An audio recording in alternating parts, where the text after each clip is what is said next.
Another day, another all-screen smartphone coming out of China. Today, I'm here in Shanghai to check out the Vivo NEX Dual Display Edition.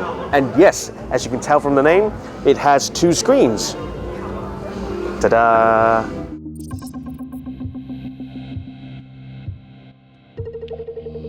Now, the whole point of having a dual screen design is that rather than using a pop-up camera, this time we're using just the main camera on the back. So when you're taking selfies, you'll be looking at the back screen here. And that way you get to keep this bezel-free, notch-free screen on the other side.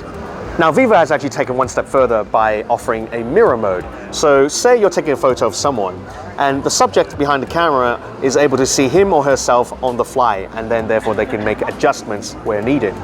Another cool feature Vivo's added here is the Lunar Ring. As you can see here, it offers a softer light for selfies, but you do get the traditional LED flash here if you want to take conventional photos in the dark. Speaking of which, you have a 12 megapixel camera here, assisted by a 2 megapixel depth sensing camera for your bokeh shots. And actually on the far right here is a time of flight camera, which is essentially a 3D scanner. So here it offers better face unlock as well as better beautification modes.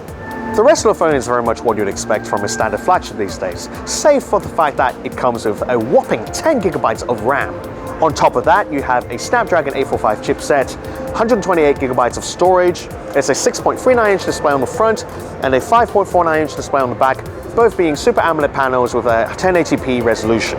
The phone itself feels pretty nice and solid. It's obviously a metal glass kind of sandwich, so you obviously don't want to be dropping this, but so far it feels quite nice in my hand. It doesn't feel as heavy as I thought it would be, and the size is just right.